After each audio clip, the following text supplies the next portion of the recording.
وقالت اليهود عزير ابن الله وقالت النصارى المسيح ابن الله ذلك قولهم بأفواههم يضاهئون قول الذين كفروا من قبل قاتلهم الله أنى يؤفكون۔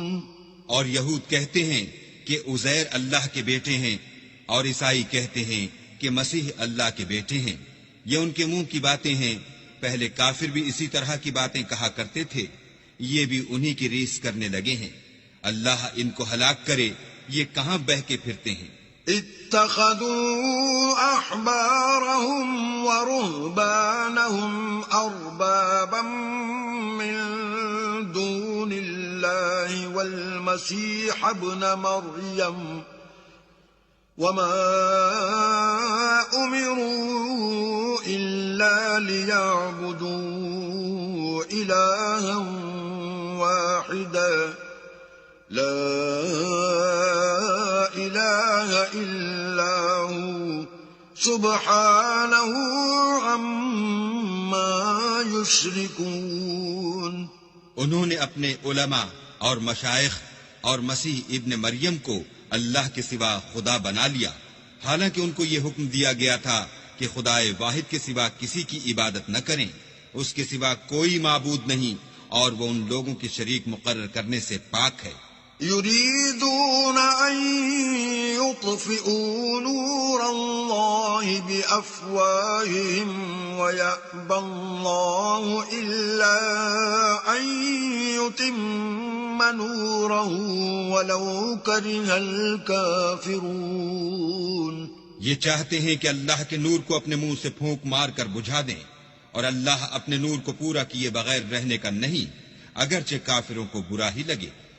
هو الذي أرسل رسوله بالهدى ودين الحق ليظهره على الدين كله ولو كره المشركون۔ وہی تو ہے جس نے اپنے پیغمبر کو ہدایت اور دین حق دے کر بھیجا تاکہ اس دین کو دنیا کے تمام دینوں پر غالب کرے، اگرچہ کافر ناخوش ہی ہوں۔ يا أيها الذين آمنوا إن كثيرا من الأحبار والرهبان ليأكلون أموال الناس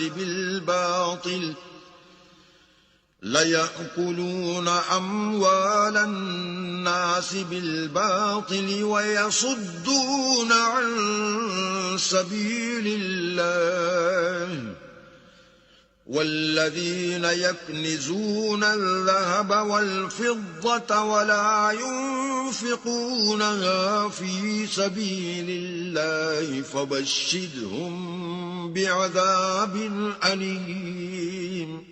مومنو، اہل کتاب کے بہت سے عالم اور مشائخ لوگوں کا مال ناحق کھاتے اور ان کو راہ خدا سے روکتے ہیں، اور جو لوگ سونا اور چاندی جمع کرتے ہیں اور اس کو اللہ کے رستے میں خرچ نہیں کرتے، ان کو اس دن کے عذاب علیم کی خبر سنا دو۔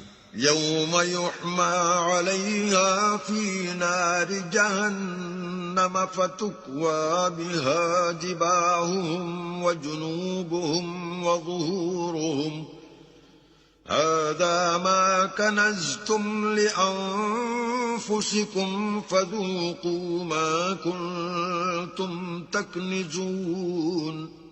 جس دن وہ مال دوزخ کی آگ میں خوب گرم کیا جائے گا، پھر اس سے ان بخیلوں کی پیشانیاں اور پہلو اور پیٹھیں داغی جائیں گی، اور کہا جائے گا کہ یہ وہی ہے جو تم نے اپنے لیے جمع کیا تھا، سو جو تم جمع کرتے تھے اب اس کا مزہ چکھو۔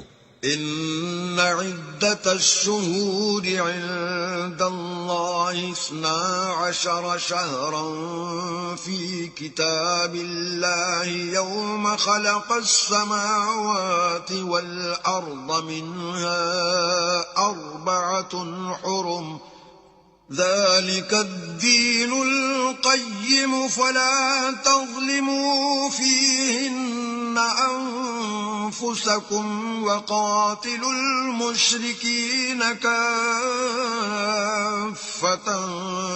كما يقاتلونكم كافة واعلموا أن الله مع المتقين.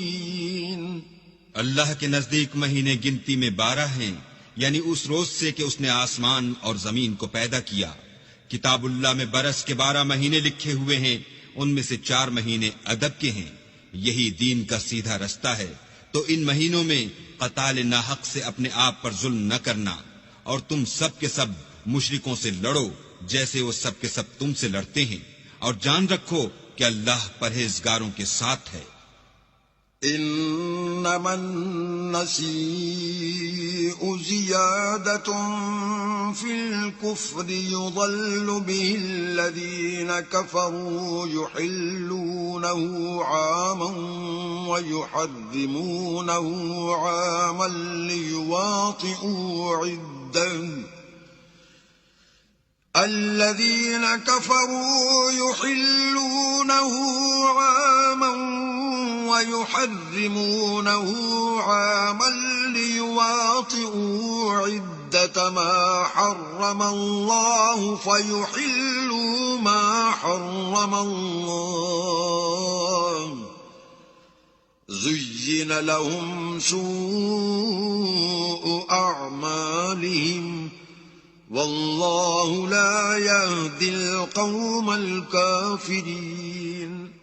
امن کے کسی مہینے کو ہٹا کر آگے پیچھے کر دینا کفر میں اضافہ کرتا ہے. اس سے کافر گمراہی میں پڑے رہتے ہیں. ایک سال تو اس کو حلال سمجھ لیتے ہیں اور دوسرے سال حرام، تاکہ ادب کے مہینوں کی جو اللہ نے مقرر کیے ہیں گنتی پوری کر لیں، اور جو اللہ نے منع کیا ہے اس کو جائز کر لیں. ان کے برے اعمال ان کو بھلے دکھائی دیتے ہیں، اور اللہ کافروں کو ہدایت نہیں دیا کرتا.